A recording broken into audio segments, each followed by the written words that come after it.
Hey Star Trek fans, Dan Gunther here. Welcome to another episode of the Picard Deep Dive, where I take a look at the Easter eggs, canon connections, and continuity bits in an episode of Star Trek Picard. This time, Season 3, Episode 7, Dominion. Provocative title, but are there lots of Easter eggs in this one? Let's take a look. The episode begins in the Chintaka Scrapyard. This is the site of two major engagements of the Dominion War, seen in two episodes of Star Trek Deep Space Nine, the Season 6 finale, Tears of the Prophets, and the Season 7 episode, The Changing Face of Evil. It was in this episode that Deep Space Nine's first USS Defiant was lost to Breen forces. So in that scrapyard, it's possible there are remains of the Defiant floating about. 7 of 9 is speaking with what seems to be a former crewmate of hers, Tuvok from Star Trek Voyager. Tim Russ returns to play the role here. Unfortunately, of course, this turns out to not be Tuvok, but rather a changeling impersonator. However, during this scene, we do get a reference to Calto.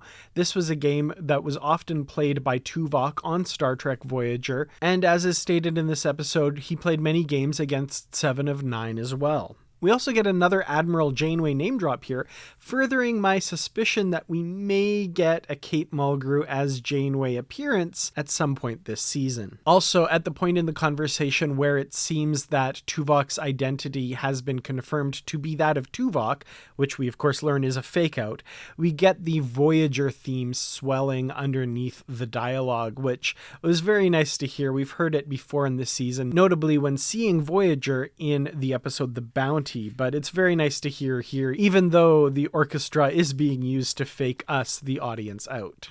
We get another shot of the Chintaka Scrapyard, and in the debris we see a Vulcan cruiser. This is the same type as seen in Star Trek Discovery originally, for example, Ambassador Sarek's ship. Aboard the Titan, we have a scene with Daystrom android M510, aka Data mixed with Lore and a bunch of other personalities. In this episode, they're going to mainly focus on the fact that it is Data and Lore that are battling for control of this body. Data mentions the scimitar, which would be his last memory before his death the first time. This makes sense, as this version of Data did not go through the experiences that we saw in Season 1 of Picard. That version of Data existed after Data transferred his memories to B4. So this one, his last memories are of Star Trek Nemesis and the events of that film. The other personality warring for control of the body, Lore, is of course Data's villainous twin brother, first introduced in Season 1 of TNG in the episode Data Lore, and featured in a number of episodes and many memes since then. In the previous episode, we were being led to believe that Jack Crusher's odd behavior was due to a diagnosis of Irumodic syndrome, a degenerative disease that Jean-Luc Picard had, which was first mentioned in the TNG series finale All Good Things. However, according to Data in this episode, an anomalous form is inside Jean-Luc Picard, and previous diagnosis of Irumodic syndrome is in question. So the question remains, what exactly is special about Jean-Luc's body? Why do the changelings want it?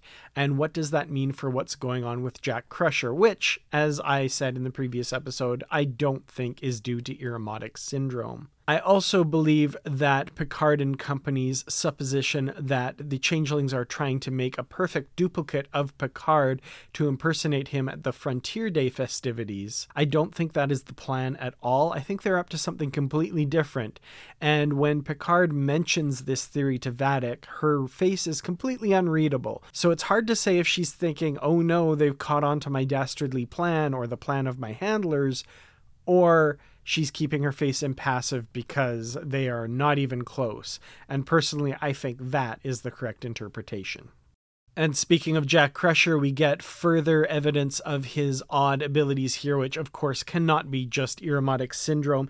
He seems to have some sort of telepathy, hearing the thoughts of Sidney LaForge during this episode, as well as some sort of strange telekinesis or telepuppetry, possibly, where he seems to take over the body of Sidney LaForge to help her fight off a changeling. Again, definitely not Irumodic syndrome.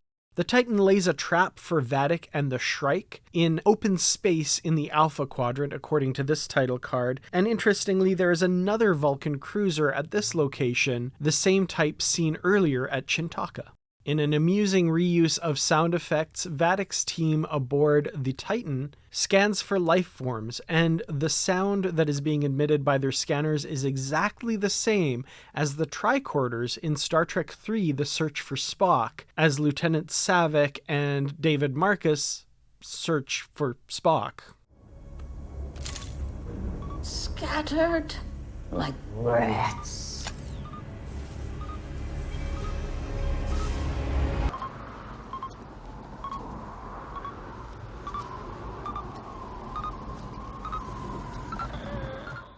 I want to talk a little bit about Vadic's line here where she says, "Do not compare the atrocities committed by your side to the warfare executed by mine." First of all, the elevation of warfare here as something noble and something to be defended is definitely grotesque to me. I don't think that is a good comparison for her to make, but of course she is a villain and that is what she is supposed to do. But I also want to point out that this is awfully rich coming from her, as the Dominion and the Changelings were responsible for a great many atrocities. Now, I want to be clear here. I am not defending the actions of Section 31 or the Federation by any stretch. They were atrocious and horrible and should be condemned. However, if we even just look under the category of biological warfare, the Changelings used such on many species, most notably the Teplins, which we see in Season 4 of Deep Space Nine, the Quickening, unleashing this disease that comes to be known as the blight on the population. They also genetically enslaved species such as the Jem'Hadar and the Vorta, and in the case of the Jem'Hadar, kept them under control by genetically encoding them to be addicted to a drug. And of course, the Dominion routinely targeted civilians and non-military in their campaigns, so there is definitely blame on both sides.